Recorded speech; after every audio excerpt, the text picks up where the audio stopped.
Oh.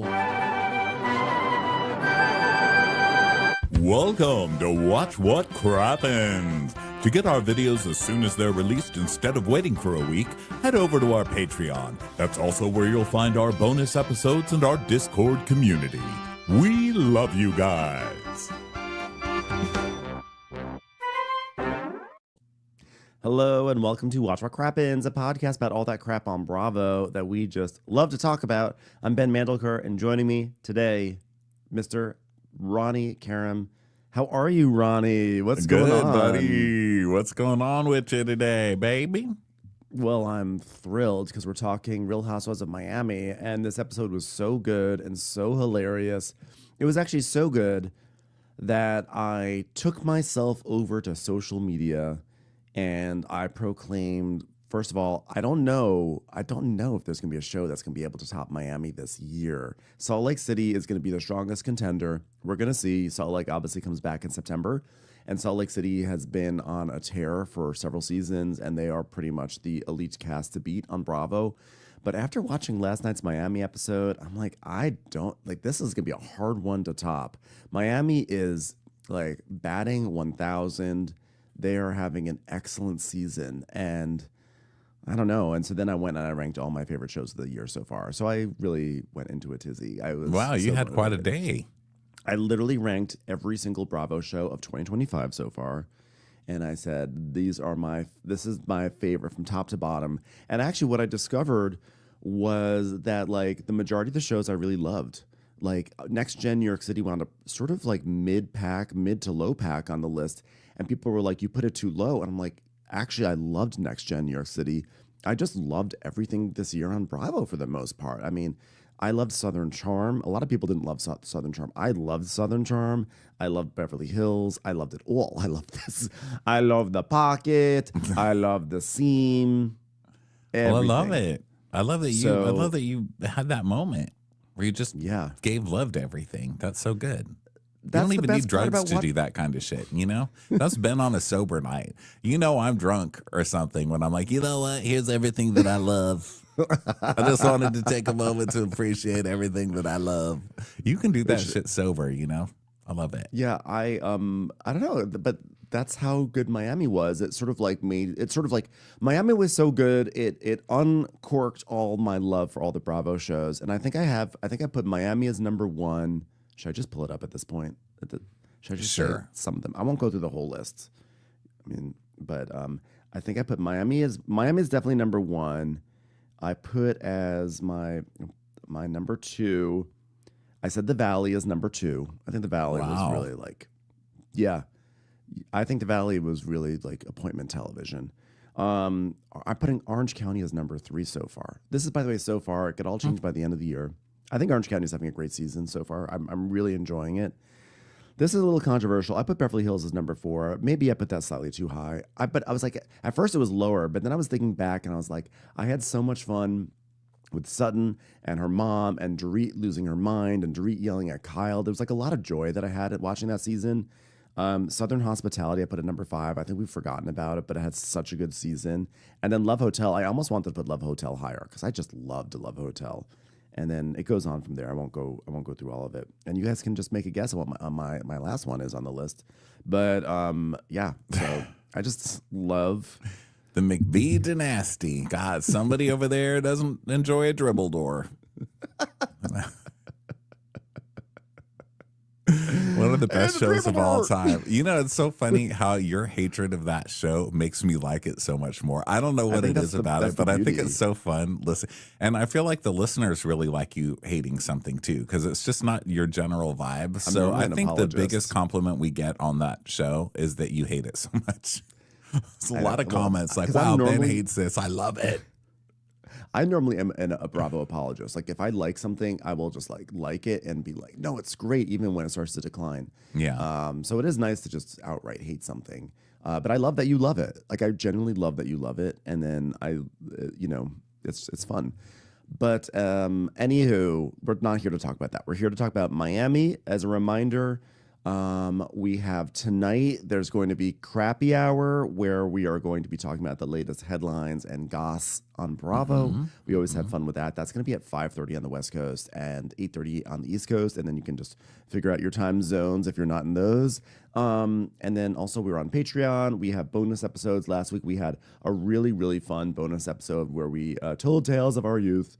And interacting with certain celebrities like Robert Goulet and Sally Kellerman and Diane Cannon, and maybe there's another celebrity that was in there, Emmylou Harris maybe. So come join us on Patreon for all that good stuff. Plus, Crappens on demand where you can watch the video. But that's enough. We've talked enough. You can see us both in collared shirts today. Yeah, we're Ben looks very today. cute in a little preppy shirt. I'm in like an Easter shirt. I don't know. I'm wearing Easter colors lately. I'm really into it. This is a Gap polo shirt, and I have to say I've been enjoying this shirt so much that after this we're done recording, I'm gonna go to the Gap and see if I can get more polo shirts. I'm hoping that they're still there and that they have not started to transition into their fall wear. Well, for anyone who's wondering, I'm heading over to Palm Springs today for the weekend, and I was gonna take my friend with me, one of my little Persian besties, Mike. Hi, Mike, love you. And he's like, I can't drive with you because I'm gonna stop on the way because the outlets. And I was like, of course, the Persian is like, we're going to the outlets. Because every time you go to Palm Springs with the Persian, they pull over there. Like every time. Nadine does it too. Every single time. It's like, where has Nadine been? And it's like 4 hours. She's like, I'll be 10 more minutes. So yes, I'm going to have to go to the outlets because come on. Or maybe I'll save it for the ride back. But that's Sunday and that's going to be hell. So I think maybe you're going to want to. You want to do it today. But my friend Brandy's coming in from New York, and she lands in Palm Springs at 2:45. So I just told her, get an Uber to the house and give her the door code. And then I'm going to go to the outlets. I'll buy her something cute at the outlets. It won't be as crowded today. And oh, no, because I'll have Bueller in the car. Bring Bueller to the outlets. Everyone brings their dog everywhere. Oh, it's like California. That's true. I could just be like, I don't even have to say anything. You just bring them in. Right? Last time I went to the Cabazon outlets, I saw Faye Resnick there. So what star might you see there? Did she have a dog?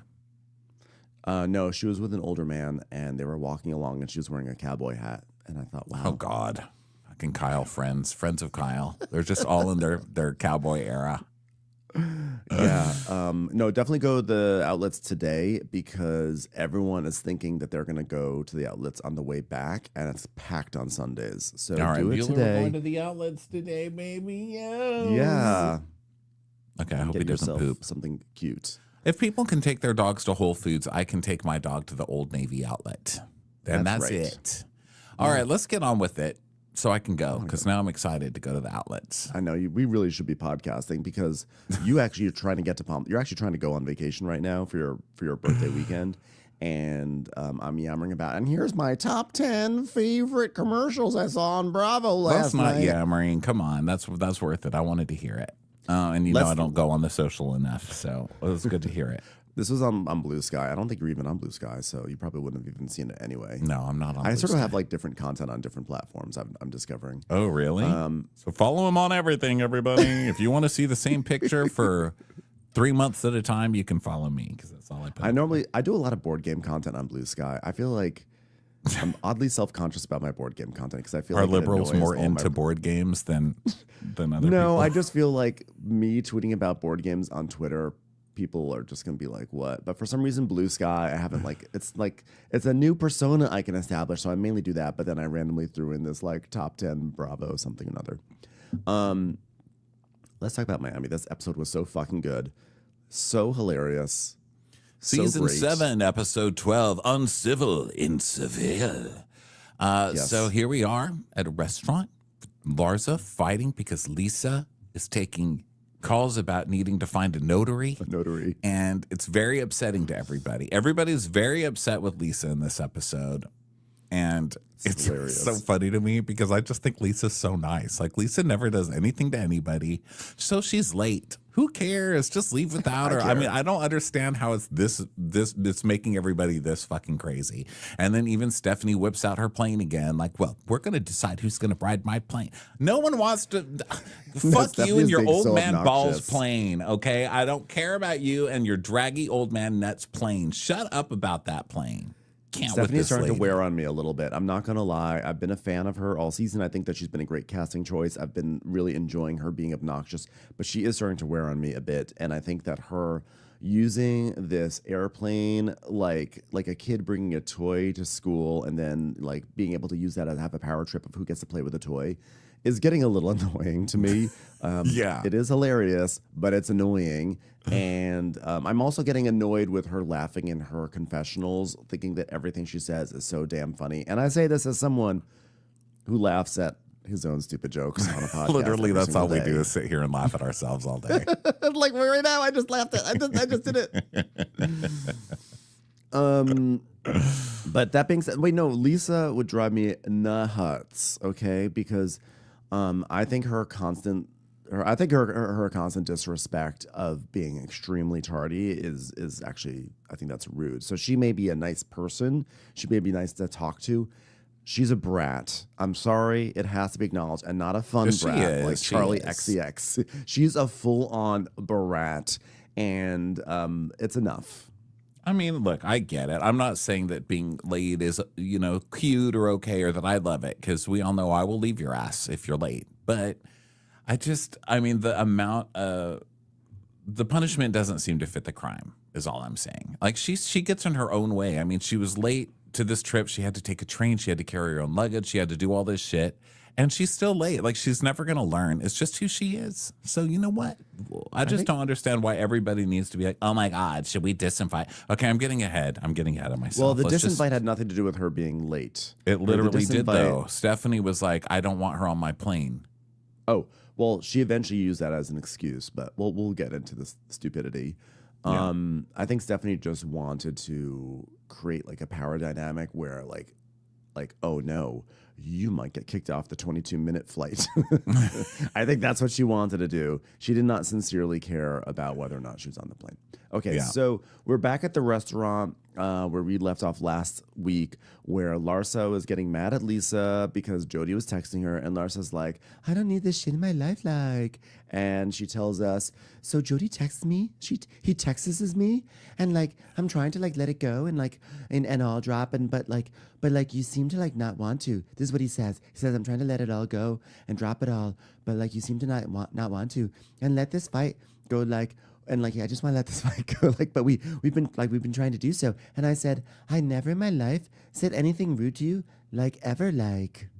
And then we get a flashback of Larsa. If you don't understand that, Jody, you're like a fucking like psycho, like fucking like. So the editors are so funny, and then Larsa. I love Larsa struggling to sound 15 at all times. Hold on. Yes. Sorry, I was sneezing. So she's like, this is like Delulu. This is like Delulu, like. And she says it that word 10 times. Yeah. I think she did, because it sounds like new slang to her. Yeah. I think that she, like, maybe it was either she learned that or she got confused about, like, La Boo Boo, and then she started saying Delulu or whatever it is. But she used it, like, every scene she was saying Delulu. Yeah. I love when she picks up new slang. So Maricel it's like my sister still saying, that is the bomb.com. So she told a bowl of rice recently that it had Riz. I was like, I don't think you're using that right. She's like, no, this rice has Riz. Yeah, my sister. I think she just heard the word Riz. And so she's like, wow, this rice is Riz. I said, I don't think that's. Kyle Richards is going to be saying Riz all of next season of Beverly Hills. She really will be. That's funny. There's a lot of back and forth in this scene because there's a group that's away from the table and there's a group at the table. So Maricel goes from the Larsa group, which that's away, and goes back to the table. Says, all right, there's a situation. The situation is that Jody has been sending her texts all afternoon, so she's upset and probably needs a khaki. And Adriana goes, Marisol, there's a legal motion going on, and we got to take care of that first, and then we'll deal with the Jody fight for tomorrow and tomorrow's episode. I was like, all right, well, fine. One of the funniest things is all these ladies seeing text, because we all know how a wall of text looks to these ladies, and it's not good. It looks like a horror show. Everyone's horrified just seeing all the words. They're like, oh my God, someone made so many words.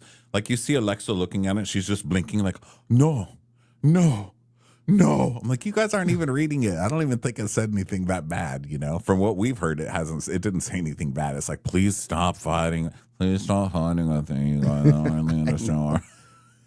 So Stephanie's like, why is Jody texting Larsa? Nobody's significant other should be texting any lady. We are women. We don't text. Men cannot text women. This is insane. And Alexia does her stand-up routine, which is like, it feels like he's like trying to stick up for Lisa and like fight for Lisa. See, ladies, that's the problem. We can't tell our men too much because they're damned if they do, damned if they don't, right? This is the difference between men and women, am I right? Like, men, you tell them too much, then they get involved. If you tell them too little, they don't get involved. Am I right, ladies? Anyone? Did she say it here or did she say it later where she was like, this is why we can't let them watch a show. Don't let them watch a show because they go crazy. That was really funny. I can just remember hearing her say that. Oh, I think. Well, maybe it's just in my head, but I think that when she said that, she was like, you can't let them watch a show, or you can't let them watch it because this is what they do. Go nuts. They get mad." And so Lisa joins the Larsa group, and she's like, listen, can we just stop? Larsa, go back to dinner. Come on. She's like, no, I like when I get off this ride, like Lisa, like I've got to get off the ride, like. So Lisa just ignores her. She's like, oh God, I'm going upstairs. I'll take the call. Just go eat. Like, Jesus Christ. So Adriana's like, Larsa, there's two separate issues. Jody should not be texting you. And then there's Lisa with lawyers and her children. This is very bad. Let me tell you when Lost started. Lost started over the sale of a goat. People were very upset about it in Jesus' time. Like, oh, just Jesus Christ, we don't have time for this right now, Adriana. It's been going on for like 3 years, like every day is like the worst day of my life, like, come on now, like. So Gertie goes all the way upstairs to find Lisa, who's like crying. And then Larsa's like, I mean, from the time we sat down, it's like, do you have a notary? Do you have this? Do you have that? Do you have this and that? Do you have XYZ and this and that and XYZ? It's like change the whole dynamic. Like no one wants to hear about a notary when you're having dinner. Like notary public, more like it should be notary private. Larsa, you changed the dynamic when you start screaming and yelling at people at dinner. Like, you're the one who turned this into a big fight and started getting up and leaving and doing all this. I love it. It's like she changed the dynamic. Like, it was like so peaceful. Like, Larsa just does not like that Lisa might be centering, like getting attention, because Lisa does have whatever that for whatever reason she has some sort of legal issue that needs to be resolved in an hour, and she needs a notary. And she's like freaking out, and Larsa hates this. Like, oh my God, just as usual. Like, Larsa is mad that Lisa might be pulling the attention of the cameras at that moment because of this notary, or she may even believe that Lisa planned it so that way this would happen. So Larsa's just like obviously really pissed off, but Larsa's only pissed off because she wants to be the one in that position who gets all the attention. A notary, like. So Larsa's like, yeah, don't kill the vibe, like, for the rest of us. Like, we're here to like celebrate. Like, this is like Delu, like Delu. This is like Delu, like Lou. Like. So then upstairs, Lisa's sobbing, and she's like, what a fucking bitch. Like, what the fuck? Like, leave me alone. Okay, you know what? Notary first. Okay, let's go to a more quiet place. Okay, let's go. Let's sit. Okay, we're going to a new room. We're going to our third location in 30 seconds on this TV show. Okay, we're here to focus on what's most important. A notary public. I swear to God, I've never had so much attention put onto a notary in the history of Bravo. The notary needs to come on screen. I need the notary to be a character. Notary. Remember, she was already on. She was already on Salt Lake City. No, Terry, no. I forgot about that.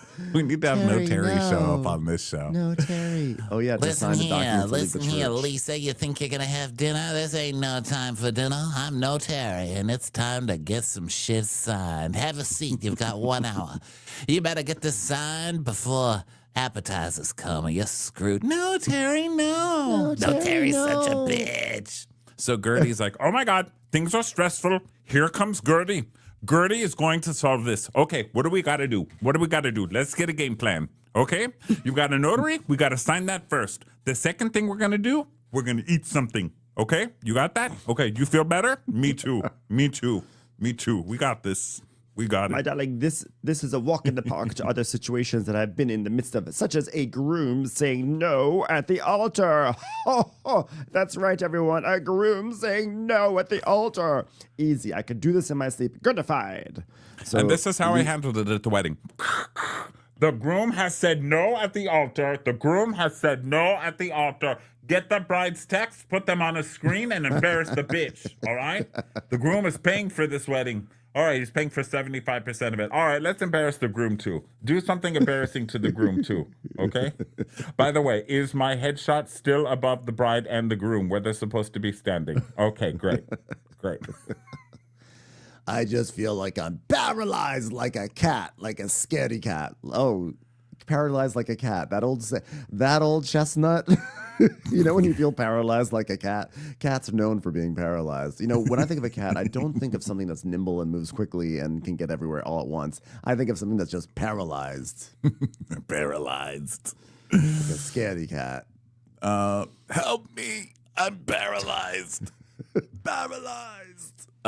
So Alexia back at the table is like, you know what? I just don't believe you have an hour. Like, that doesn't sound right. I've never heard of a notary like that. Like, that's crazy. Like, what is there, a timer? I don't believe it. I love Alexia with all her notary knowledge. He's like, this is not how notaries work. Okay. No, this is not a notary. Like, okay, it's not called a yesery. It's called a notary. And I say no. So Adriana's like, Alexia, you know how men play games. Okay, babe, Lenny knows she's here. If Todd came for you and you needed to get something. No. You leave Todd out of it. You leave Todd out of it. No more talking about Todd. We have had enough of Todd. I will not have that. No. Okay. Jeez. I wish they replayed that moment later on in the episode when Alexia was patting herself on the back for handling herself like a lady at all times in foreign countries.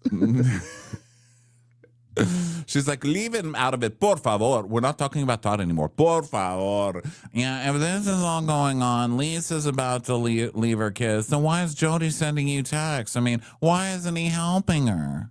Jody should be helping.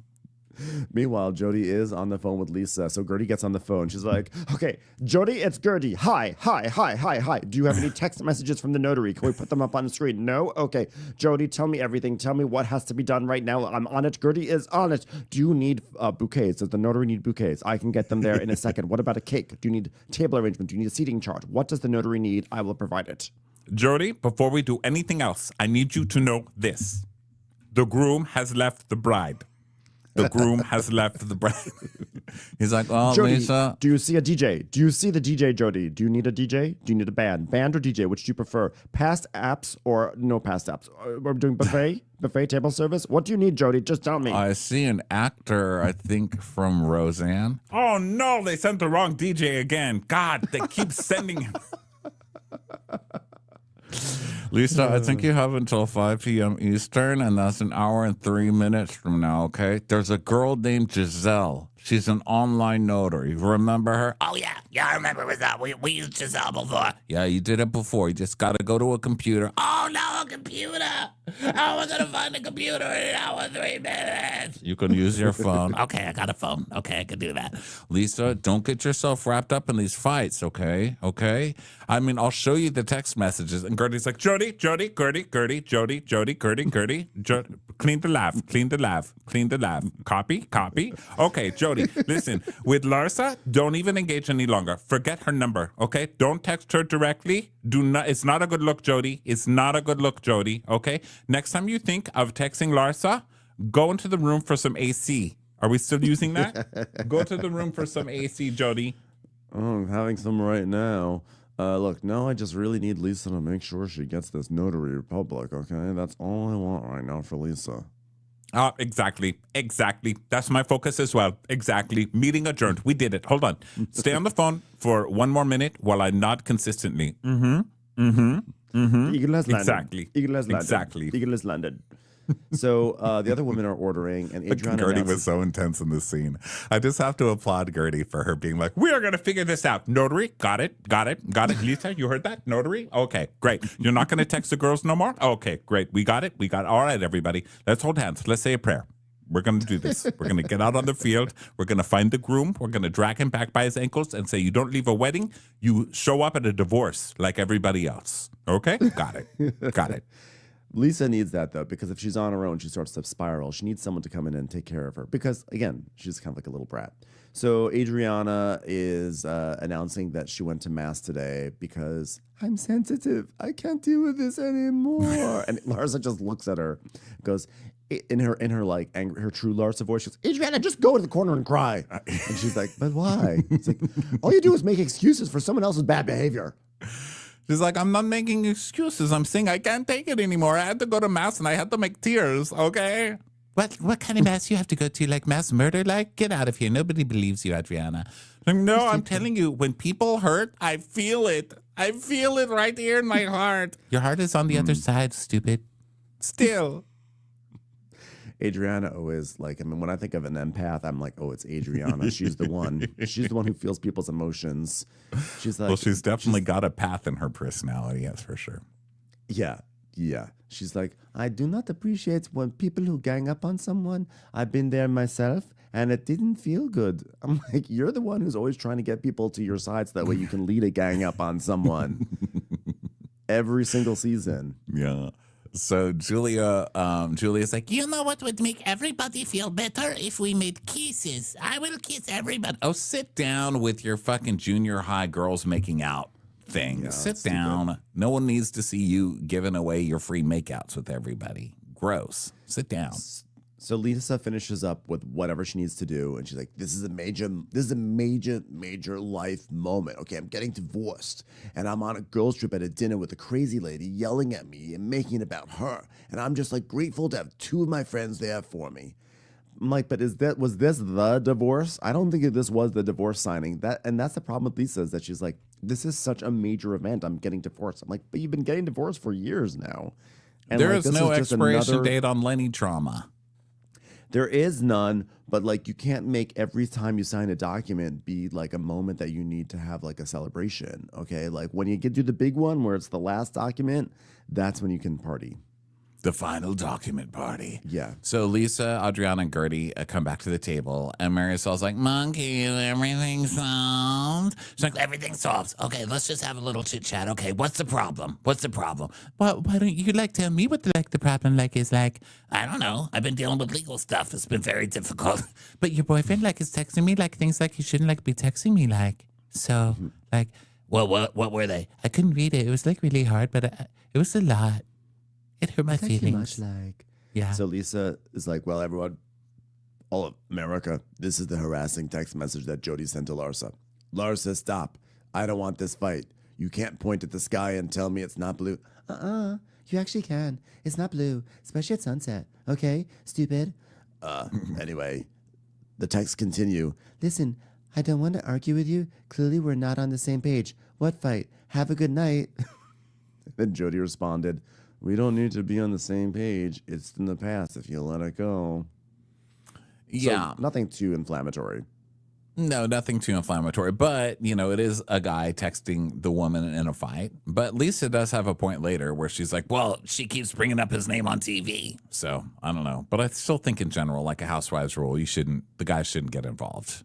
You know? Yeah. But on the other hand, it's also this cast taking a text and making it the worst thing ever. Like this, I think they still haven't read the Gertie text that she put up on the screen. They're like, "Oh my god, the worst thing to ever happen." I mean, I think that like Jody was just trying to de-escalate, and Larsa is kind of like, "What? Like, who is he to just try to de-escalate when this is between me and Lisa? He should butt out." I think that's what. I don't think that he. Hearing these texts, that this is an accurate representation, it doesn't sound like what he was saying was like that bad, but I do understand it's like, hey, like this is between me and my coworker at the moment, okay, and we're trying to have a scene, so like butt out of it. But but the reason he's texting her is because she said in the elevator fight she was bringing up Miami and saying he was like a cokehead in Miami and like raging at everybody in Miami or whatever. So that's why I think he's texting or her. Milan or Miami. Milan. Yeah, sorry, the other me. So Lars is like, I never involved him. Your boyfriend is the one who involved himself when we were in Milan. And then we see a month ago that Lars is saying that actually the kernel of it is that Jody told Larsa that he believes that Larsa set up the photo of Marcus doing coke. So Lisa's like, you're acting like a victim right now, okay? You're acting like a victim. Now hold on one second. I need to find another notary. Oh my God, my children. She's the villain. She's like, you're disgusting. Like Alexia, could you tell her to shut up? Because it works when you do it. She's like, you're making it worse, okay? Like the way you're being right now, you're just gonna keep yelling at each other. Okay, don't do that. Don't do that. We all know that's not. Listen, we know if there's a problem, this is how you do it. Everybody watch The Star right now. Oh my God, no, please. Please don't ever let me be around a narcissist again. Please. Okay, try it. Victim. She's the victim. Okay, oh, this happened to me, and that happened to me, and this and that, and XYZ, and I have a yeast infection. It's nonstop, It's like yeast infection. She goes, yeah, she has a yeast infection.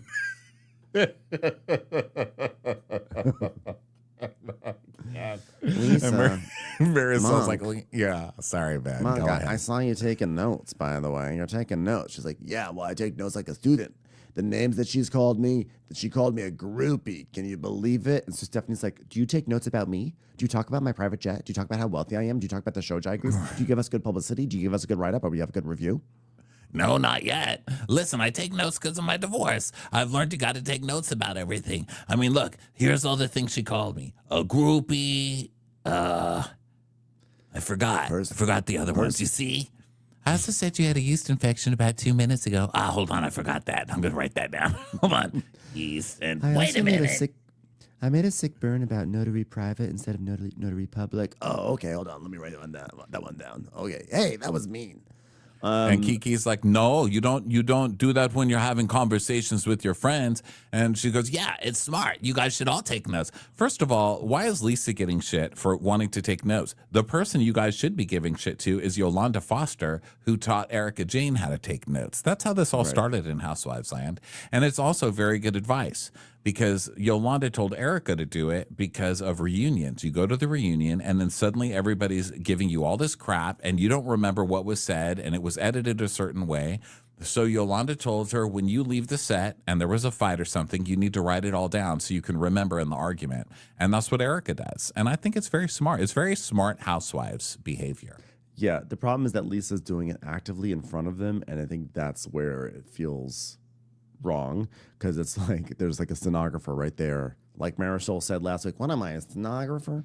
So I think it's take your notes, but after you're done shooting or go to the bathroom or something. But if you're sitting there writing down actively on the fly, people get weirded out by that. Well, too bad. Then Larsa should stop being mean. And that's what's going to happen. It's like Shannon Bedore being all abusive and then being shocked that someone would whip out a phone and record it. You guys are on TV in front of cameras. You're constantly being recorded. And now you're going to get mad that somebody's taking notes about it. Larsa's like, can you imagine being friends with someone who's taking notes on you? Can you even imagine that? At least take a photo and put it on the gram, but not just notes. It's dangerous. I mean, where Lisa really went wrong is telling them that she was taking notes. Why would you do that? Just take the notes. You don't need to be telling people what you're doing. I think Lisa was just so proud that she was spelling things, Yeah.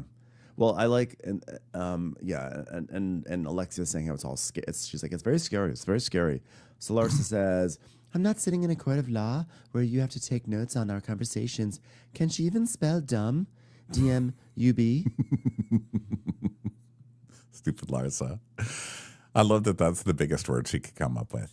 Could she even spell dumb? So Adriana says, oh, well, she's taking notes to keep it straight. Might not be a bad idea. Oh, you can't take mental notes? I've been taking mental notes the entire trip. Well, there's no difference between a mental note and a written note. It's the same purpose. Yeah. I don't feel like that was a strong case. So, because the whole idea, the principle of it is that you're keeping tabs and you're keeping score of all this stuff, and they don't like that. But a mental note and a written note, I think, are not that different. So Lisa's like, well, when you're in legal stuff like I am, this isn't legal, Lisa. This is a group of friends, Lisa. Okay, this is a group of friends. It's not legal. Friends don't do that. Friends. Yeah. Well, we're not really friends, actually. Okay, we're not. Okay, then you don't need to sit across from me then. You can sit over there That's Larsa's big move this dinner. Anytime someone annoys her, she banishes them to the corner of the table. She did it to Adriana earlier. If you're gonna cry, cry over there, Yeah, go to mass, So Gertie's like, oh my God, they're going to do this all night. Can we have fun? I want to have fun. Let me kiss people. Oh, yeah, you haven't been a great friend like you always say, Larsa, okay? Okay. And so Julia starts kissing Marisol, and then she starts trying to change the energy by kissing everybody. You know what? Take your herpes energy over there. Get the fuck out of here with your energy changing. Like, it's bad enough I have to listen to people fight. Now I got to get, like, sexually mauled by your creepy goat ass. Get over there. Well, that being said, Gertie and Julia did kiss, and Gertie tried to give tongue. So they seem to have become friends again. Now it's the morning. Alexia's FaceTiming Johnny. She's like, oh, Johnny, I'm sorry. I don't want to make this FaceTime. I want this FaceTime to be all about you. All about you. Can you believe Todd? Todd. Then we go to Gertie and Adriana going to Lisa. And so Lisa's got boots on. And Adriana's like, come on, let's have fun. I don't know. They're all splitting apart to do their group stuff. And so Alexia, Julia, Stephanie, Larsa, and Marisol go walk through a tile-making neighborhood and talk about how beautiful everything is. And they go meet Paula, the ceramicist. And she goes, have you ever painted on ceramic before? And Alexia goes, no, we haven't even painted, on paper. What? Alexia's never painted on paper her entire life. No, I've heard of this concept of painting, but I don't know. Not in front of Frankie. I almost painted, but then Frankie was there. I was like, I don't want to do this in front of Frankie. And Stephanie says, I do it all the time in meetings. I take notes that say Masood with hearts.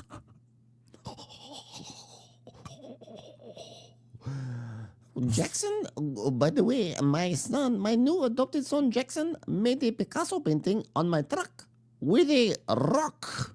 Like, okay, well, Picasso must have early access to the season. I love that he's just completely fucking up our car. His Picasso painting, I'm not sure. Martinez said it spells word, but if it spells word, it says, fuck you, get off show. Don't understand.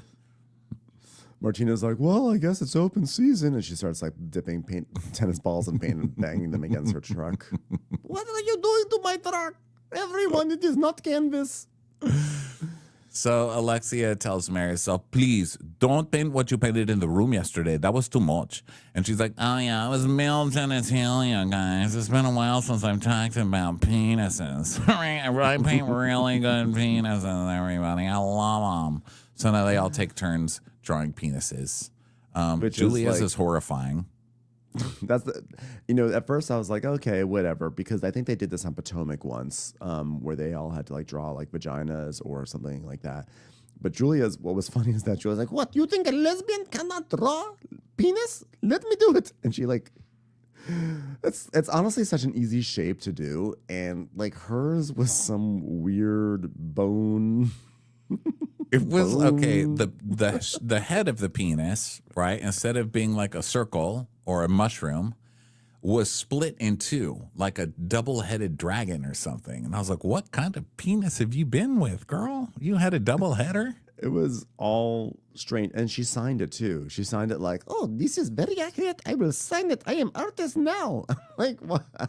It was so deranged. And honestly, Stephanie's was crazy too. She did a big old mushroom head, and it looked like an umbrella. I was like, Hers was the scariest. Okay, so she had almost a normal looking penis. So it had the head, but then it had these little wings that came out of the side and went from the shaft to the head, and then they had lines on them like dragon wings, like it was spreading its wings. I think what she is was trying to Masood reduce doing the over there? That's mushroom. one old dick. Okay, that's a lot of foreskin going crazy. Okay, when the foreskin unravels like wings, you're not supposed to be happy about. Something's wrong. Is what I'm saying. Yeah, I think it seemed like she had made the mushroom head too mushroomy, so she was trying to now contour it back into the shaft, but now it just looked like it had dragon wings, which was not what I needed to envision for Masood. Ugh. So the other group is just walking through Sevilla, and they're going through all these beautiful old palaces, and Adriana, who has a degree in art history and is also the resident expert on all things, is basically explaining every single thing that they walk around and through. Yeah. And so she's like, the name Alcazar comes from Arabic, which means the fortress. Gertie's like, oh, we've got our own private Inspector Gadget over here. Inspector Gadget has agreed to marry the Alcazar. Okay? Inspector Gadget has agreed to marry the Alcazar. she's the jack of all trades, Miss Inspector Gadget, which I loved because Inspector Gadget has nothing to do with like art history or like having an awareness of, you know, Sevilla or like what's it, her outfit like, that she was wearing? I think it was the outfit, wearing though. like a trench coat or something? She was wearing like a little hat and trench coat, so she called her Inspector Gadget, which was just so funny to me. So the gold leaf ceiling and everything, and she's like, "This was the place of birth of Maria de Bourbon. Okay, she was a queen." And they're like, "Oh my God." So we hear about Adriana. She's like, "I've traveled to 58 different countries. I lived in Paris and studied art history. I also lived in Florence. I studied Italian art, and then Rome. And this is why what I'm about to be like this is why I'm able to be in places like this and understand." Listen, I've been to a lot of places too, and guess what I know? Dick. I don't know shit. Okay, so good on you. Yes. So then back over by the tiles, Stephanie turns to Larsa and goes, "Larsa, I want to make sure you're comfortable. Do you want Lisa to be invited on the plane? Because I want to make sure you're happy." Now, this is a trap. Because the thing is this, it was not even on the table. They were just all going to go on a plane. Whether they were fighting or not, they were all going to go on a plane. Stephanie has now created a situation where it's like, oh, there's an option that we can exclude Lisa. So she is doing this truly as a power play so she can disinvite Lisa, I believe. And she's doing it over and over. She's playing the same card over and over. She just did it on the way here. Only some of you can come on my plane because it's like too small for everybody for a long trip. So I'm going to pick my favorites. And then she pulled that, and then she tried to say, "Oh, Marisol, do you want to come without Alexia? Oh, Alexia, do you want to come without Marisol?" And then that failed. So now she's going to do it again. This girl is a horrible, horrible human being. Yeah, she's also a brat. So Larsa's like, "I was shaking so bad yesterday. Like, I don't know if I want to be on the same plane as her." Yeah, but she wasn't violent, and she wasn't like, there's no reason why you should feel uncomfortable. You can be annoyed at her, but not uncomfortable, not enough to exclude her and force a mass inconvenience, and expensive inconvenience too. I mean, it's so obnoxious that she's now pulling the card that she's uncomfortable around Lisa. So Julia's like, "Well, there is something more about my friend Derek that I didn't tell you. Why it's so important for me to go? Because we are going to ask Derek and gay husband to be good parents." And they're like, "Oh," and I don't think anyone truly cares, but they're like, "That's so sweet." So it's very important for me to have the boys have male figures in their life who are hours and hours away and will never see boys. So it is extremely important that Martina is not the only decrepit person in this relationship with the word family. So now we are going to have godparents that are 90. Like, what? We are worried that Martina is just too feminine for these boys. I worry that Martina won't be around to take care of the boys, so I'm picking people 20 years even older. Like, what the hell? Old gay men in a faraway country. So anyway, she's saying this to sort of set the stage that like, this is going to be an important and beautiful moment, and you saw how I lost my mind over just a simple Zoom call. So people better be on their best behavior. So now we go back to the others. Yes, another way to manipulate getting Lisa out of there, because now we have to worry about her babies. And also, I don't think that she's fully adopted those kids yet. I think that they're still waiting on the adoption to be final. Are you supposed to be giving godparents to kids that aren't your kids yet? What the hell? Their rules on this are confusing the hell out of me. I'm not really sure what's going on here. But I mean, I guess maybe they'll get a gift or something from the guys, so go for it. Don't know. Get them kids a gift. They deserve it. They could, the kids can get a gift, aka a kit that will take the scratches out of a truck. So, otherwise known as money from a gay man. Why did you accept money from a gay man? It's going to be like their first reunion on the Valley. Michelle will be there. Why did you accept money from a gay man to pay your bills? To pay your bills. So Alexia wants Julia to talk to Lisa because she doesn't want Julia. She's like, I don't want you to not invite Lisa. Basically, she's like, give her a warning. And Stephanie says, Lisa gets away with anything in this group. She's been friends with them for a really long time, and they have learned to just accept the way she is and continue to allow her to be a destructive way, which I think is actually correct. I think they have just gotten used to it. It's kind of like what you were saying before, just accept her for who she is. But like, they're accepting really unacceptable behavior, honestly. But it's not behavior that would make you feel uncomfortable where you couldn't get onto a plane with her. I mean, I don't know. I just can't. I mean, obviously, I don't agree. I just think that Lisa's an asshole. I just think that they're being so mean to Lisa. I really do. I think they're just being jerks. And when Stephanie says this, when she goes, you know what? She's been friends with them for a really long time, and they've just learned to accept her. Well, yeah, that's called friendship, Stephanie. I know you don't have any of those, but that's how it is. You don't just like kick people off of planes and kick people out of your life and stop talking to every sister you've ever had and then cause problems between your mom and your sister so they're not speaking. That's not what friendship and love is, you know? You have people, the only normal, listen, it's like Meemaw says, the only normal people are the ones you don't know very well. Everyone's got something. You're going to have to learn to deal with fucking something with everybody. Just try and make Lisa on time, and if not, leave her. But you're new here, and you don't get to come into a 10-year relationship and start telling people that they need to all band together to kick people off that you don't like. Fuck off, Stephanie. Well, that's a separate issue. I think that Lisa does act like a spoiled brat. And I think they have just gotten all used to it because it's easier just to be. They used all to act like spoiled brats, though. That's the thing. But like her on form this of cast, spoiled who doesn't bratting act is- like an asshole? Alexia's making everything about her and fucking Todd. She makes her best friend coming into town. She has a party for him, makes it all about Todd, and sobs the entire time. Marisol has a wedding every 5 minutes to get attention. Larsa is always dating some fucking star, doing OnlyFans to get attention. They're all psychopaths on this show. They're all crazy. They are, but only one of them makes them wait an hour or That's 2 true. hours. I can't say that that's okay to make her wait. I won't say that. I'm not saying that they're. I'm not. I think you should accept your friends' personalities maybe as they are. But when it's their behaviors and their actions are the things that are the problem, like in terms of impacting a group, that's not acceptable. I'm not saying it's acceptable. I'm saying this new girl has no right. That's a to whole be other like issue. This. That's a whole other issue. I'm fine with that. I'm fine with your argument on that. I'm just saying, let's not make it that Lisa is some angel. I'm not. Okay, let's not say that Monk over here. Monk is Monkey. All right, Monkey's not some angel who's the victim of like this gang up here. She's creating her own issues. Okay, I agree. Stephanie is her own idiot. I agree. Lisa has behavior. asshole behaviors, and I wouldn't sit around and wait for her for 2 minutes like they do. And I've said that a million times with Lisa.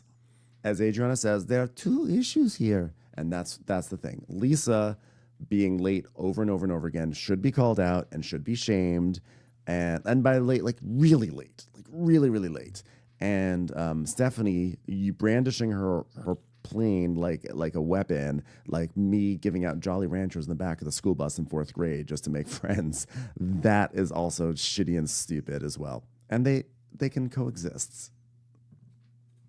Yeah. Ronnie was sipping, by the way. That was not for anyone who's wondering, who's listening at home, that was not an awkward silence. Ronnie was just sipping. No, I was drinking. I was taking a nice big thirsty gulp because I'm a thirsty People are like, bitch. oh my God, they're fighting. They're fighting right now. No, it's not fighting. I just ultimately I really like Lisa, and I think the way that they're dealing with her now is better than they've ever dealt with her, which is just leaving. She's not going to make the flight? Fine. She has to go That's take what a it should train. have been. She doesn't want to go to dinner on time? Fine. They just leave. And then she shows up late.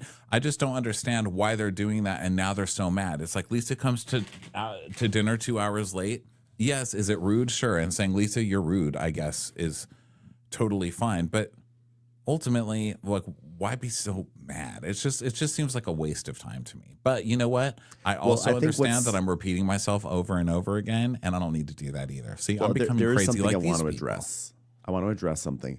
I do think that their fury at Lisa having to deal with the notary at dinner feels a little not manufactured, but like that. There's no reason for them to be mad at her about that. She got a call that she has to deal with the notary. I mean, does she make it everyone's business? Yes. Should she just step away and deal with it? Sure. But I don't think it's the end of the world. Larsa, that was Larsa being an asshole, making that like the biggest drama in the world. But and I agree. I think that like rather than Stephanie having this whole drama about like she's not invited because she's gonna whatever this etiquette is, she's going to violate it. If Lisa's late to the plane, Lisa's late to the plane, and she will have to make her own way to Marbella. But I don't think there has to be any more thought than that. Yeah, and then her blaming everything, her being like, oh, you want to make excuses for her? It's been years where you've given her chances to be late and disrespect you, and she's also come in and ruined the environment, which is, her pronunciation of stuff is fun. She ruined it. She's, you know what? She's going to bury this entire trip with all the things that she's ruined from it. She's going to bury it with ruined. But accusing her of ruining the environment is silly when Larsa is the one having a fit and stalking off and getting up and leaving dinner and telling everybody to shut up and telling Adriana to shut up. It's like, it's fine for Larsa because she's your friend, but you're not calling her out like you call everybody else out. So be fair, Stephanie. Not that I would expect that from you, but come on, man. Now given the option, hug my knee. I don't want to be on a plane with her, like. I don't want to be in a car with her, like. I don't want to be in a train with her, like. I don't want to be on a tram with her, like.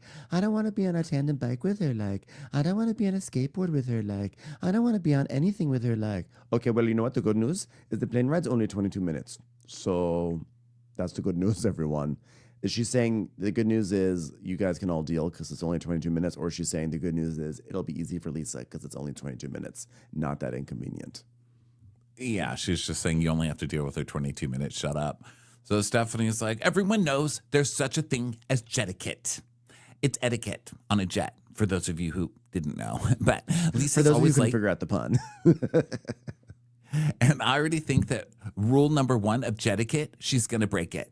And who wants bad vibes in the sky? Nobody. I'm going to kick her off for being possibly late to a plane. Yes. Potentially late.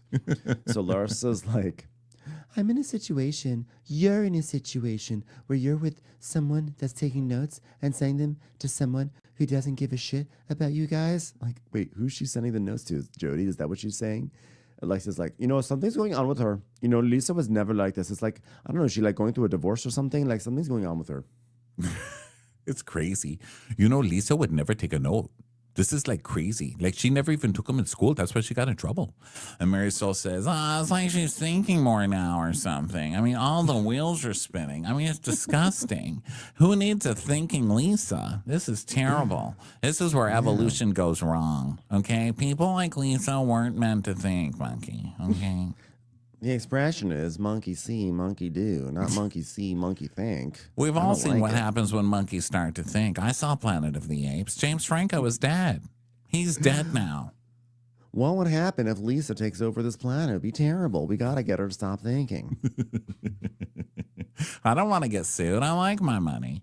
And Larsa's like, well, that's what I'm saying. Like I don't want to be on the plane with her. Like I'm not willing to lose anything for someone else's situation. And I think you can all agree to that.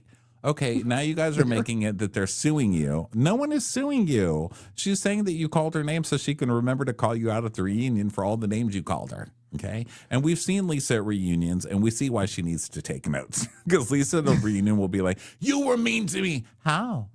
That time you did that." Lenny.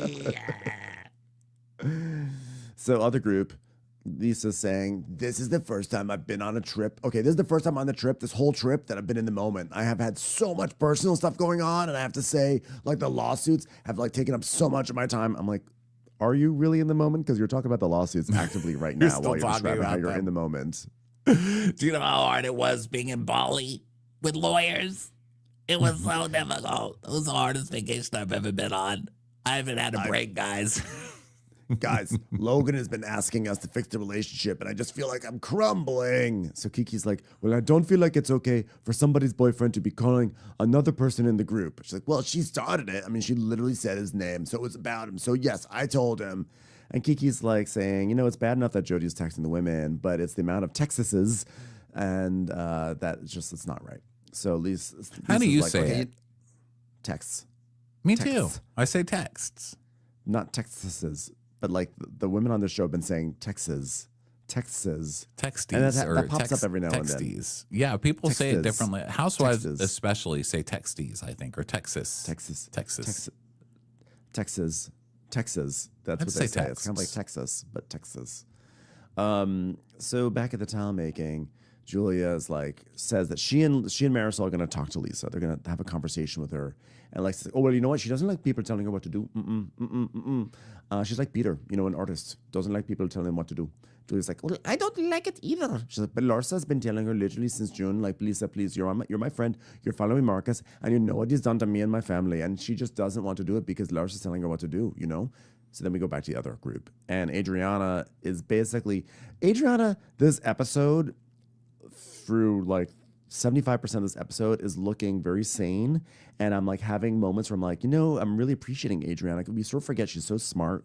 She is very educated, and she actually can have a really good head on her shoulders when she gets out of her own way. And so, I'm like, wow, look at Adriana being a voice of reason in this scene right now.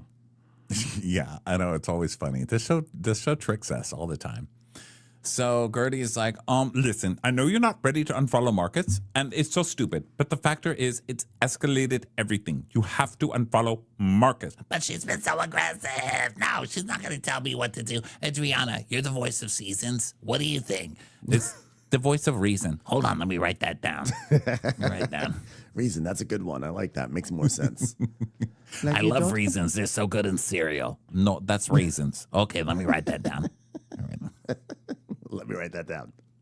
So Adriana's like, you don't want to unfollow Marcus on Larsa's demand because that means she's winning.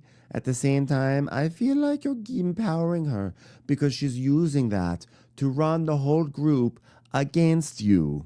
Lisa's like, I mean, thank you. Very, very well said. God, right? I love it when she's like this. That's what I'm saying. But Adriana, I also love it when she's like, you shut up with your stupid old wrinkly bony knees. Why don't you get face surgery on your knees? But in this moment, there's clarity, and Adriana says something smart. And Lisa's like, okay, you know what? I'm just going to do it. I'm going to do it. I'll do it. And so she unfollows Marcus, and they play Hallelujah music, and it's a whole big exciting thing. You see that, guys? I think I see pigs flying, Kiki. And Lisa's like, yeah, I don't think Lars is going to go, you know what? Thank you, friend. I think we can move on now, okay? It's not going to happen. It's not going to happen. Nope, it will definitely not. But it's good to take away that chip. And in fact, I think Adriana says that in the background somewhere, you took away that chip. So now we go back to the hotel, and Marisol's going to have a sedative. I had this conversation with Monk, and she says, it's Stephanie's plan, Stephanie's choice. So stupid. Can we not bring women's rights language into this? It's her choice. We're not in Florida at the moment, or Texas, or something like that. Planned airplane hood. It's her choice for now. For now. I know, for now. So Lisa joins Julia and Marisol. Roe versus Fly, am I right? How's she going to get there? Someone wrote me a DM and said, Ronnie, please stop bringing politics into everything. You're ruining it. Listen. If you think little jokes like that are bringing politics into it, if you think of the things that I've said, just think of the things that I could be saying, okay? And send me a fucking gold medal in the... Next time you gold fucking medal for all the things I haven't said in the past 13 years, okay? Yeah, and next time you vote for someone who advocates for removing the rights of someone to just live as their normal selves, I think that person gets to say, can we keep politics out of my life? Thank you very much. So yeah, and let's Jesus. So let's not, everyone. Lisa look how activated. We just got now we're gonna be all bad. Airplane comments. We just got so salty so quickly. So then, Lisa comes to talk to Julia and Marisol, and she's like, hi, everybody. And this is what cracks me up, because Lisa has shown up to literally every scene so positive. She's like, hi, guys. Even when she's late, she's like, hi, guys. I just wanted to come to your room and say hi. Sorry I'm late, or whatever. She didn't say sorry I'm late. That was the problem. But, she comes into every scene like, hi, guys. Let's start afresh. Clean slate, right? And I'm like, sit down. We need to talk to you, monkey. You're about to get grilled. All right.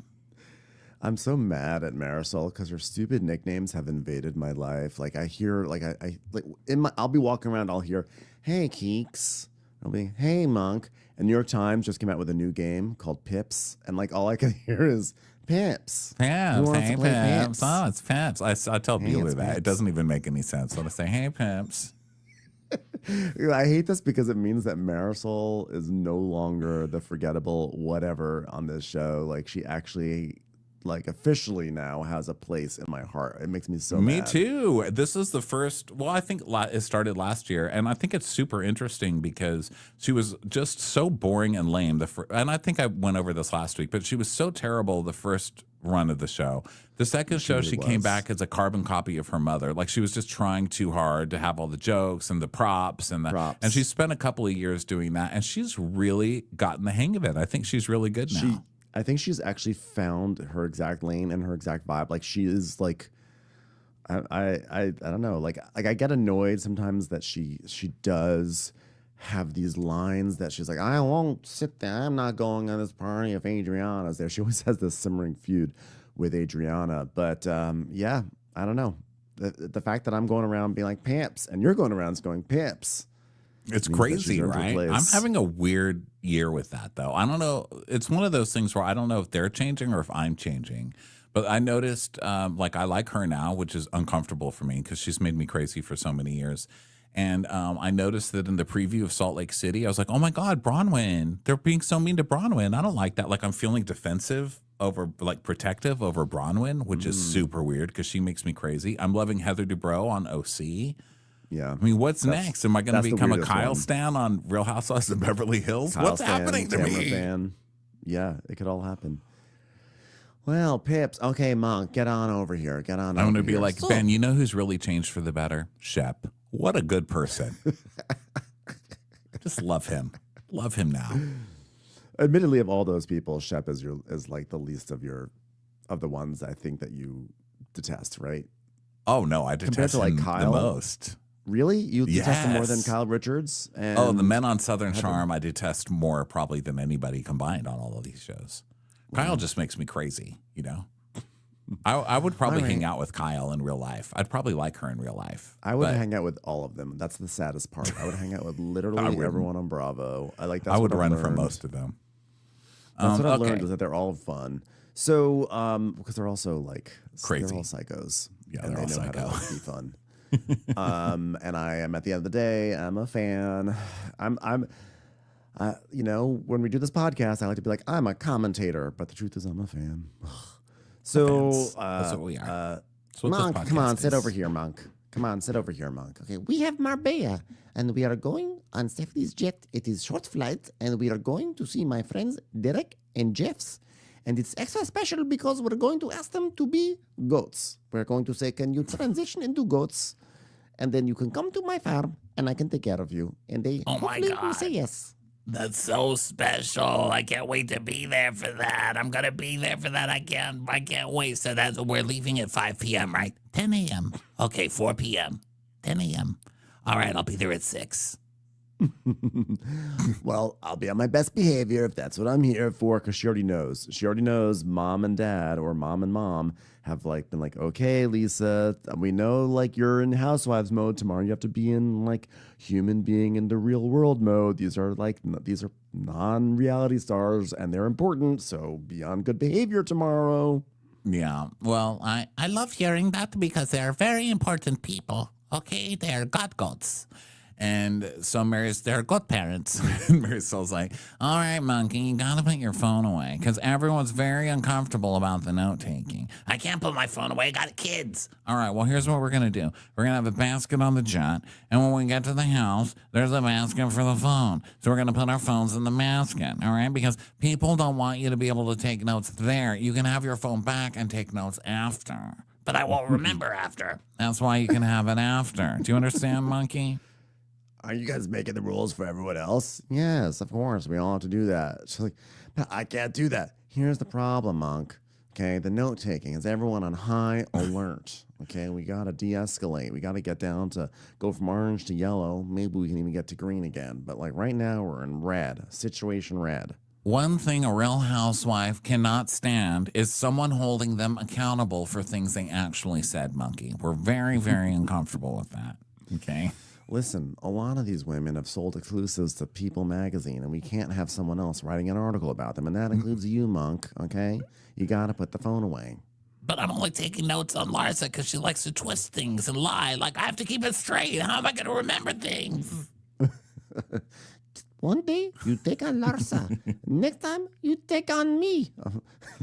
First, they came for Larsa, and I said nothing. Then she came for Adriana, and I said nothing. First, they took notes on Larsa. I said nothing. So Lisa's like, listen, I have to be able to pick up the phone. I've got 2 small children. all right, well, when you're here, how can you help them if they're over there? If your baby calls and says, I've been left in a hot car, I'm dying, how are you going to save them if you're here? It doesn't matter if you're on the phone. What are you going to listen to them die slowly on a phone? I actually would probably call 911 and tell them to go fetch my baby. All right, bad example. Okay, how about this? Your kids are at the home, and they want to have low-cal pizza again because that's what you taught them that they're supposed to like, and you're not there to make it for them. So who are you going to call? Ghostbusters? Okay, that was a joke. You like that? That was a little on-the-fly joke. Ghostbusters. Cockbusters? God, I love penises. That was funny, all right? Use that one. People love when I talk about penises. They love it. That was good. So she's basically saying, well, if you're not there, somebody's got to be taking care of the kids. Why can't they help the kids? And she's like, nobody helps. And she goes, their father doesn't? You can't. Well, Lenny, you really think Lenny's that big of a help? No, I believe that he's not a help. But they're basically like someone is overseeing the kids right now. There is some adult that's overseeing the kids, right? And I guess she's saying, well, but if there's like a medical emergency, I have to think Lenny's a piece of shit. But I think if there's a true emergency, I think Lenny will probably step up. He's got a boob in one hand and a nose in another hand. What is he going to do? Pick up a phone? No, he's got to put the boob and the nose back. He's going to have a nose in the boob and a boob on the nose. You've got to pay attention. You can't just be picking up the phone. Guys are shitty, but if there's also an emergency, I do think Jody will spring into action. And she's like, but he's not their dad. Yes, it's like, I get that, but like, if something needs to be tended to for the kids and there's no adult around, I think Jody will do it, and I don't think it'll be okay. But I mean, I don't know. This is a complicated situation. I know it's trickier than that. But that being said, I do feel like Lisa is using this as a crutch to keep her phone, and like I think she'll be fine. I think she'll be fine. If there's a real issue, they'll call production. But also, I thought this conversation was supposed to be about Lisa being late and starting fights on the plane. Wasn't it? I didn't think it was about taking notes, but now Marisol's making it about her thing. And it's supposed to be about Stephanie doesn't want you on the plane if you're going to be late, right? Honestly, I don't really know at this They've point. changed it. So Marisol's like, are you kidding me? I mean, Jody's not going to help you with your kids in an emergency. I mean, what kind of love is that? She's like, guys, I will remove myself from this beautiful rooftop presidential suite terrace next to the HVAC system, okay? Because this is bananas, okay? You guys are trying to tell me what to do with my phone, and it's nuts. It's bananas and nuts. It's actually a very nutritious snack, what this all is. I feel like I'm not wanted. All right, I love you guys. Bye. I gotta go. I don't want me here, Lenny. And Julia's like, this is exactly why I don't want to happen in Marbella. This is what I don't want to happen. It's me tell her nothing, and then her scream Lenny and jump off roof. Lisa, come back. Oh, God, she got stuck on flagpole. Somebody please bring Crazy Face back up. Please. She's our friend. I'm glad she wore belt. I think that we went to commercial at this point, and I would like to point something out that I feel like we've never really pointed out, or if we have, it's been a long time. We talk a lot about how good this show is. We talk about how the production design is amazing, the colors are vibrant, the way it's shot. We talk about the music. Obviously, the cast is doing great things, the storytelling, everything. One thing we never talk about that I absolutely love that they do on this show is that when they cut to commercial, the way they bring the palm fronds onto the screen, I just love it. No other Housewives does it. Every other housewife, if they're gonna cut to commercial, they'll cut to their title card. It'll sort of like zoom in. But the way the palm fronds come from the edges of the screen and fill up everything, I mean, this show just has guys. I don't know if Ben has mentioned, but he's really into Apple Motion and making transitions. I am. And they do a really good job on that on this show. Yeah, I appreciate their use of Apple Motion with their wipes. Those Pomfron. Yeah, it was like it's like a bunch of move things that they did, maybe with like a replicator. But either way, like it's just an ad. Like there's just something about the show. Every little element that they add in terms of the visual presentation just kind of puts it in its own league. I just love it. Yeah, it's a good one. This show's really well done. So, and what do you think about the Pomfrons, Ronnie? I think they're fabulous. I think the whole production on this show is good. I mean, it's just so bright and vibrant and beautiful. It's a beautiful show to look at. I mean, especially for such a silly thing, you know?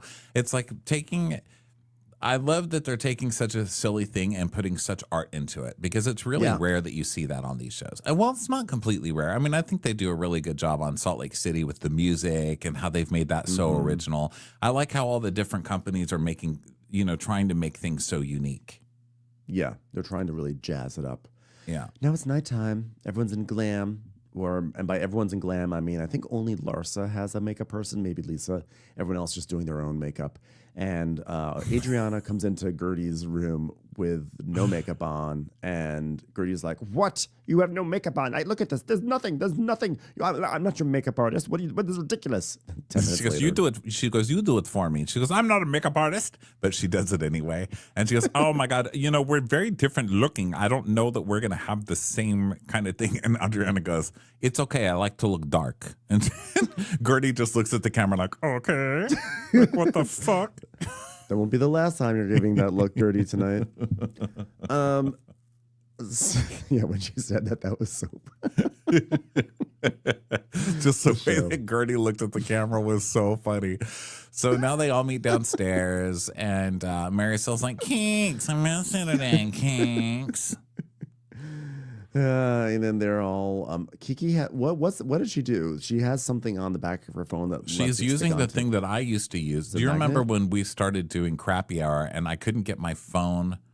We were doing it on Instagram Live and we had to use our phones. We hadn't figured out how to. There wasn't a way yet for us to use our regular webcams for it, and so we were trying to get our phones angled at the right way to do a full hour on the thing. And so I bought one of those sticky things and I would stick it to my screen right under my camera, so we could use both the camera and the phone camera. And it kept falling. Don't you remember that? It would fall every 10 minutes. I didn't realize that's what Kiki was using. Was it like a sticky? So she had like an adhesive on the back of her phone? Or it's a little thing you can buy for the back of your phone, and it has suckers. It has like little mini suckers on the back, like suction cups, and you can like lick it and just stick it to anything. This was the funniest thing ever. So she does this thing where she sticks her phone to like a wall, and they're all so enamored, like, "Oh my God, I can't, how did you do that?" And then it's like, they just become like sixth graders playing with a camcorder for the first time. They all start doing this like video, and they're like just, they were there for 2 hours just making a little video of them walking up to the camera and then like walking off camera. Like that was their favorite thing. Like, I'm going to walk up to the camera and then I'm going to walk off. Yeah. Walk up, walk off. And then Marisol shows up from the bottom. They were just like, they could have been happy if that was the rest of their entire vacation. Yeah. Well, it was hell to get here, guys. I'm dealing with a lot, and I'm not going to give Larsa the satisfaction of driving me out of this group, so I'm coming to dinner. And they're like, okay. So are you going to come down to the lobby? She's like, no, I'm not. You guys go ahead with that. Without me, I'm running a little bit behind. So 90 minutes earlier, we find out Marisol called her. She's like, "Listen, Lisa, monkey, I just want to see you at dinner. You can do it, Lisa. I think it's really important you come to dinner. Who are we going to yell at, Lisa? Come to dinner." So they all go to dinner, and they're Adriana and Gertie are like the last to get to the vans. And so Adriana pokes her head into Julia's van, and she's like, "Oh, it's crowded." So she goes to the other van, and Julia's like, "Oh, Adriana literally looked at me and then walked the other way." And Stephanie's like, "Because you're fighting." She doesn't even say, "Can I squeeze in? Can you even believe it? There's room for 3 goats in here. She can sit." So then Stephanie is like, "Hey, Gertie, I have some serious gossip for you. Kiki found a boyfriend in Sevilla." And we see footage of like Kiki talking to some guy. This is a little piece of gossip that goes nowhere on the show, I might add. Yeah, no one cares. That was it. Well, 40 years ago when I lived here, I was 17. Oh, well, why didn't you marry a Spaniard, Alexia? Just, well, actually, I was engaged to a Spanish guy. His grandfather was the owner of Pepsi Cola in Spain. And Marisol's like, wow, you missed that boat. Jeez. I know, really. I'm looking for that Pepsi Cola CEO and hopes he's single and not gay, and we can put them back together because we need a big fucking Band-Aid. And by big Band-Aid, I mean big Band-Aid. Look. Josh, I want him to have a big penis for Alexia. Penises, right? Everyone, should we do the drawing bit again? You that was ended up funny. marrying the human embodiment of cream soda, store brand. Get it? Store brand? No. So they arrived. You know, I'd marry Coca-Cola. Penises. There we go. Love penises. You know what?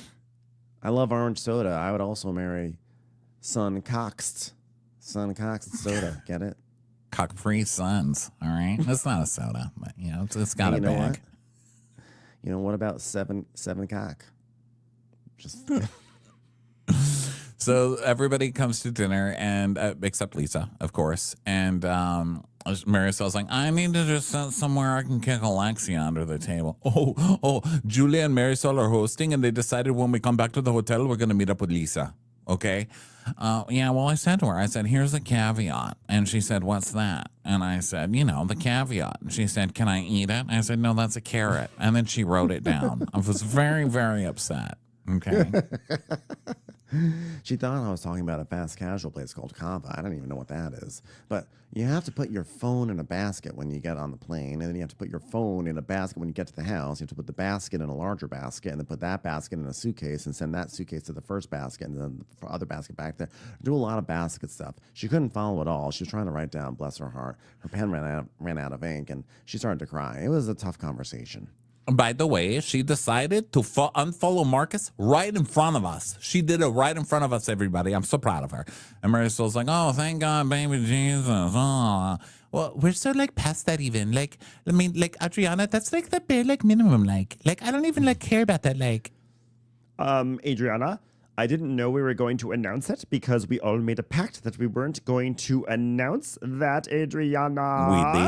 We did. We did. Oh, well, I guess I missed that part. You were sitting right there. No, but I was looking at the birds. And then we see the clip. They literally made a pinky promise. Gertie's like, okay, we're going to promise. We're going to remember by linking our pinkies, so we're going to promise not to tell anybody. Everybody know that's what linking a pinky means. Okay, you link your pinky. You link your pinky, Adriana. It's like a physical thing they all did. She's like, although I don't know. I was watching birds, so.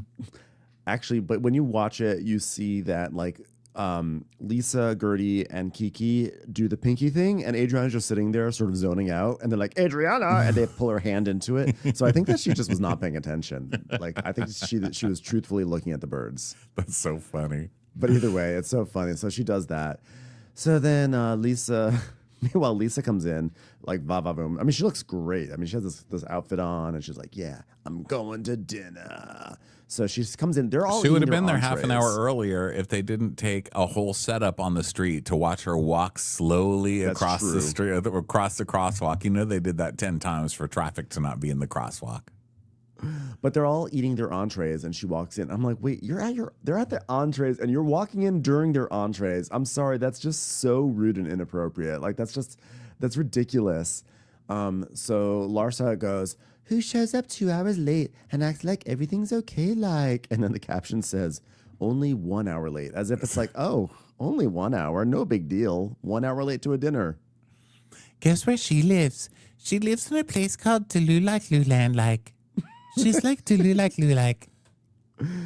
Luland, yeah, like.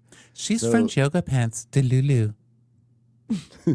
So Kiki goes, Lisa, we made a promise not to say anything, but Adriana ran her mouth, and Adriana's like, no, it's not like that, though. It's like, it was like that. Kiki, stop being so ratchet. And Kiki is like, everyone's like, because, like, that is a loaded comment to say. Gertie screamed. She's like, oh! Yeah. It's so loaded coming from a non-black woman and going and we all know how that hits, and we know how inappropriate it is for her to say that. And Kiki, like, the look on Kiki's face is like, what? Excuse me? I mean, it was like, everyone's like, oh! Oh my God. It was idiotic. When Gertie squealed, like Gertie's scream squealed, and I died laughing. I was like, that was so funny. And Adriana's like, what? What? And Kiki goes, what do you mean stop being so ratchet? And she goes, because I was breaking good news. And Kiki's like, no, that's fucked up. She goes, no, it was good news. And she's, no, I'm talking about you calling me ratchet. And Alexia's like, oh my God, I'm going to choke on a bone. I'm going to choke on a bone. In a good way or a bad way, bro? Like a penis, bro? Okay, Keeks is having a fight we should watch. So Kiki is rightfully furious because it was just wildly inappropriate, for Adriana to say that. And Kiki's like, you're the ratchet of them all. You're the most ratchet of them all. We made a promise and you call me ratchet? She goes, I didn't see a promise. It's like, did you call me ratchet? And Julia's like, Adriana, don't react. Kiki is overreacting. I'm like, okay, Julia, we do not need you to step in here and say who is overreacting. I think Kiki's reaction is 100% valid and 100% deserved and not an overreaction whatsoever. Yeah, nobody needs fucking problematic ass Julia being the arbiter of what's problematic or what's not. And so Kiki's like, what? She called me ratchet. Like, I'll go ratchet for real on her ass. And Gertie's like, let me look it up. I'm going to look it up for you, audience. Ratchet. What does it mean? RATCHET, low class or out of control, used in a disparaging or complimentary way. What? Wait a minute. Who wrote this? Second definition. A word used by Hannah Berner excessively on Summer House. Still doesn't clarify anything. And Stephanie's like, I think Adriana must have meant to use a different word. There's no way that she meant to use that word, right? She knew that, right? So Alexia said, oh, she used the wrong word. All these women, they use the wrong words all the time. They always use the wrong words. Okay, could someone pass me the... could someone pass... I dare you. I don't even know what you're going to try, but I dare you. I don't know. Would you say? Could someone pass me the HP printer? I'm sorry, I meant the water. Sorry, I used the wrong word again. I'm like desperately looking around my office for like, oh no, Ben, you're making a joke about using the wrong word, but you can't even come up with a word to use as a wrong word. Could someone please pass me the Google router, please? That's like saying ghetto. It's not nice. You're not supposed to say that. You called me ratchet because you're trying to throw me under a bus. And she's like, you are too old to be talking about this to people. Julie's like, oh my God, Kiki, stop. What a beautiful response. Because not only did Kiki say you were too old, the way she said old, she goes, you are too old. Like she just emphasized it in such a good way. It's like, that is the ultimate taboo. That is the ultimate. The ultimate taboo on Real Housewives is to call someone old. And not only did she call someone old, and she's right, Adriana is too old to be saying these things. As in, you're too smart. You can't be stupid and smart at the same time. And the fact that she emphasized old to someone on this show especially, I was like, okay, now it's on. Here we go. Oh, I'm old. She goes, you are the same age as my fucking mom. You're the ratchet one. Of course you're old. Yes, you're old. You want to deny it? You want to deny being old? And Alexia is like, she's old. I mean, she's older. I mean, I don't know. I'm old too. I don't know. Adriana's like, oh, I'm old. So I guess I'm expired. It's ageism. Okay. I go, you know what? Why don't you just send a tour guide to come look at me and all my tile work? Because I'm old. I'm old like a palace, like Alcazar. Don't mind me. I'm just old. Oh, that's typical Adriana. She says the most ridiculous things. She just accused me of being old, and then thankfully the editors put it in. Shut up, you old whore. Get plastic surgery on your wrinkled knees because they need it. She literally just age-shamed Marisol. Time out. You guys are Delulu. Okay, Delulu, time out. You guys, in order for us to get back to a Delulu place where we can all coexist and see the good and Delulu in each other, we have to understand that we have friends. We're going to be friends. And we are just, what we need is Jesus. We need Jesus. No, we need common sense like. For Kiki, you can only be friends if you're young. Okay, so if you're old, you can no longer be friends. That's what she said. All right, guys, let's have a lovely time. I want to apologize to everybody about yesterday. I wanted to remove myself, and I did, and I dealt with it myself. And anyone want to take my phone? Look at me. I'm handing off an olive branch, although it's a phone. But it could be an olive branch. And they're just looking at her like, this is not about you right now, you know? And she's like, no, I want to clarify. In the last 2.5 years, I'm constantly taking notes because the lawyers, you know, and whoever else is going to say I got to take notes because of everything. Okay, well, I'm sorry. I got to get back to Miami because I have to babysit her kids because that's what grandmothers do. So bye. Goodbye, everybody. Goodbye. I have to go get in a cocoon like old people. Bye. Sorry, I have to go find Morgan Freeman to drive me around, and I have to make sure I tell my story to Kathy Bates. She's just going to go through every Jessica Tandy role. Oh, sorry, I have little robot aliens living in my tenement right now that are repairing things. Sorry, batteries not included. Are you kidding me? Old people have to babysit her kids for her. That's what she said. Oh, no. You know who's taking care of my mother? Me. It's me who's taking care of her. Oh, respect. Adriana, stop it. Respect. I'm done. So Stephanie rises up all of a sudden and starts crying. She's like, I'm done. There's no way I'm taking a single chance to do something nice for Julia, and this shit happens again. This is the third dinner that all of you guys have ruined. I am leaving. And Adriana leaves too. She goes, I'm leaving too. Goodbye, says the old person. She goes, you're not coming with me.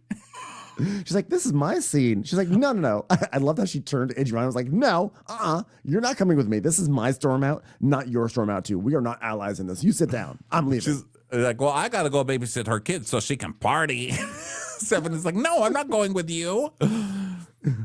All you girls are crazy. Honestly, I'm embarrassed. Listen, we are in Spain. They don't do this here, okay? Cut to last night being like, leave those name out of it. I don't want them to know we are American, okay? I don't want them to know. I think that ship has sailed.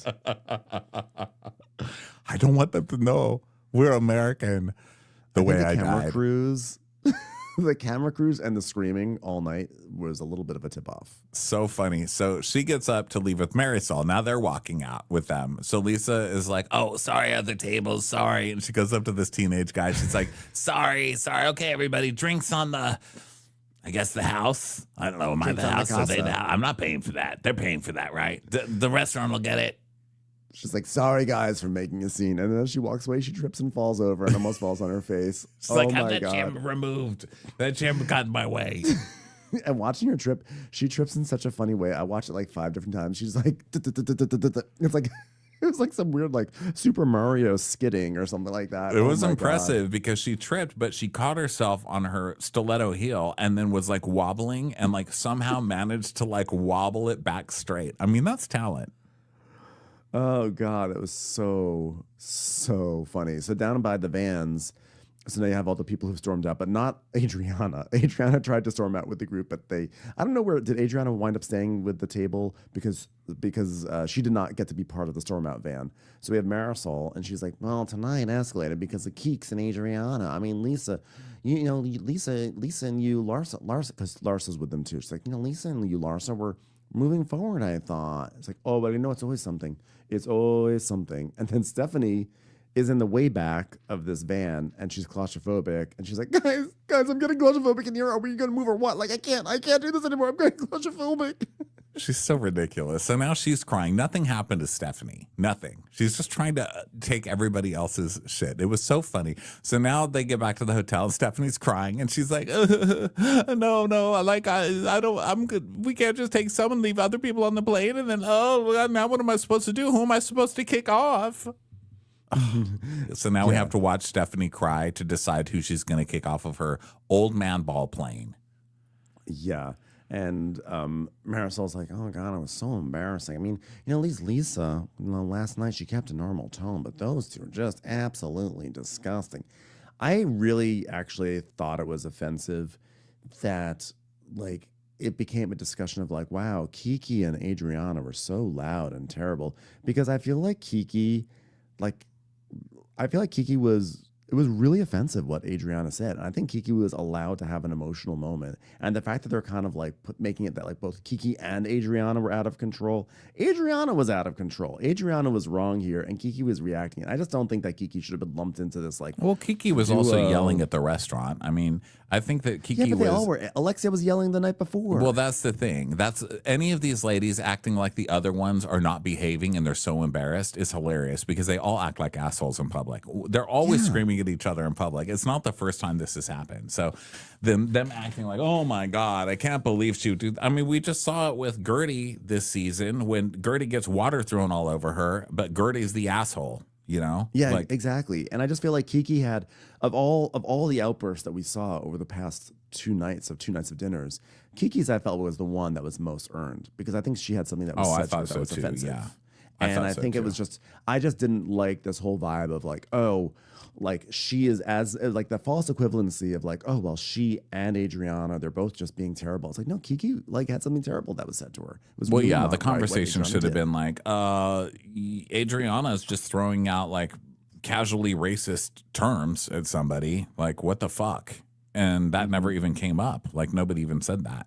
Like, I don't know if they didn't get it. Or at least problematic more than maybe not outwardly. Maybe not. I don't know if it's all the way at the level of like racist. It probably could be, but at the very least problematic. And she should have known better. And I don't know. I just didn't like the way that then they were like, oh, they're being so uncouth when like Marisol, to be fair, Marisol rarely yells because she doesn't have that energy. But Alexia has meltdowns in public all the time. Constantly. And Stephanie just stood up and walked out and had a fit in front of a whole and restaurant. yelled at the table. And she wasn't even involved in anything. They're all ridiculous. And then Lisa comes in and anybody in this cast getting pissed off at yelling is ridiculous. But yeah, I was surprised that Adriana got away with nobody even calling her out on how problematic that was. And I'm wondering if they're thinking, because I think even at one point someone was like, maybe it was when Alexi was saying like, I don't think they understand the words. Like people don't know words, you know? And I wonder if that was the closest we got to somebody being like, I don't think she knew what she was saying. I think that's what maybe that's what they're thinking. But then it was, Gertie did say, it's like saying you're ghetto. And so like, it just has a very loaded thing to say. Yeah. And I feel like we all pretty much know better in 2025, but we should know better. Jesus. And I think that maybe the reason why I think that Kiki had such a great, like counterattack by calling her old. It was so pure and it was so effective that there's almost an element of like justice was served. but yeah, like it still is not right at all. So Stephanie's now crying, and so they sit down at the hotel bar, and Larsa's like, I mean, like, I feel like even when I have words, like I talk low. I'm just not like one of those people to yell. Yeah, you've been yelling in public multiple times just in this trip. And she goes, yeah, it's like even if the house was on fire, I would just be like, the house is on fire. I wouldn't be like, the house is on like fire like. I would be like, the house is on fire. House is on fire like. House is on fire like. So they're all laughing about Larsa having a quiet voice. And then Stephanie is like, I'm like actually so surprised that Alexia is really there for me. She's making me feel really good. And I feel like I'm seeing some light at the end of this dark tunnel with Alexia.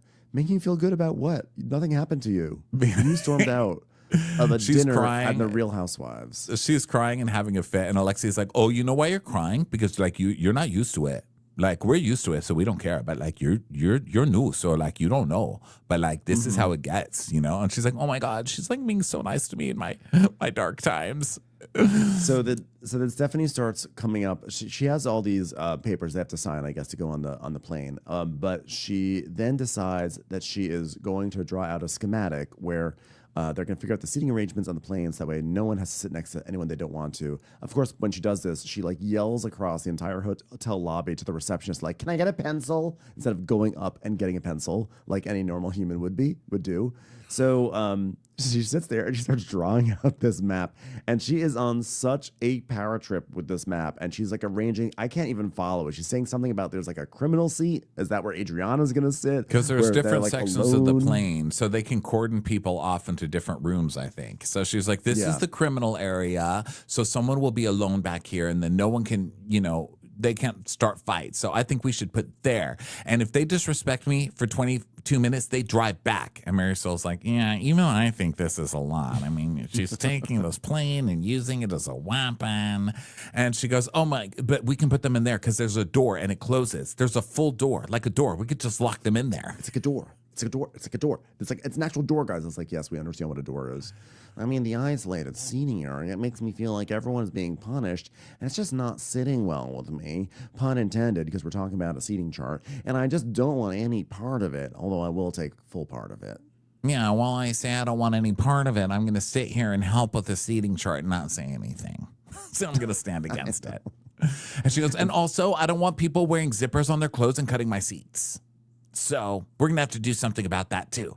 Oh, and also, I don't know if you guys understand how much I don't like pooping. Alexia's just looking at her like, I liked you for 5 minutes. Yeah, this is way too many strings attached. Also, you're so wealthy enough that you can have your own large private plane that you can't get material that can hold up to a zipper. Then you are lame. She sucks. And I think she actually had a decent episode. Most of the episode, I was kind of enjoying Stephanie. And then I was like, oh, no, yeah, she still sucks by the end. Boo. Boo, man. Well, but for the whole episode, so wow, funny. What a great episode. And it just ends with Marisol going, this is why I drink. People. Classic Marisol. Yeah. That's why I drink. Great episode, though, overall. So entertaining. And the trip continues. We're going to see how this all pans out. Thanks, everyone, for being here. Oh, and by the way, you know what I just realized? We're recording this ahead of time. But the day that this airs, Ronnie, I can't believe I didn't say this at the top of the episode. 50 years old. Happy 50th birthday. Oh, my God. So you tell me every day. You're so sweet. We did a bonus episode. We did this one. Then we're going to record again on Monday. But it's just funny because because it's, the time is all off, but I forgot that this is actually airing on Ronnie's birthday. So everyone give Ronnie a huge amount of birthday love because this is a big one. Oh, thank 50 you. It's major. And we love you, Ronnie. You're I so made it to wonderful. 50. Who knew? Didn't see that one coming. You did it. Well, you've given me, at the very least, 20 great years of laughs and love and friendship. So I love you, I'm Ben. happy. I'm honored to have been along the ride with you for that amount of time, and looking forward to 20 more years and 20 more years after that. And we love you, and you're a sweet man. Hope you have a great 50th birthday celebration. And everyone give Ronnie some love. Thank you, Ben. Love you. And we love you guys. We'll talk to you next time. Bye. Bye.